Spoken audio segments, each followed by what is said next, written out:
नमस्कार फ्रेंड्स मु cyber cab YouTube channel कहूँ फ्रेंड्स आज आम देखा कि सुभद्रा रे टंकाटी लेखाएं समस्त महिला को डीबीटी जरिया ट्रांसफर करा जायछि।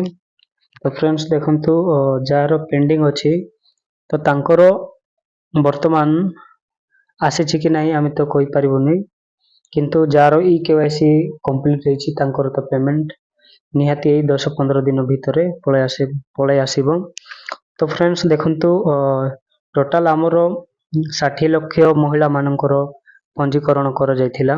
तो तांको मध्यरु वर्तमान 25,000 लोक मानकर पेमेंट 25 लाख महिला मानकर पेमेंट डीबीटी जरिया ट्रांसफर करा जायछि। तो फ्रेंड्स देखंतु आपनको जदि इलिजिबल अछंती तो तांकर पेमेंट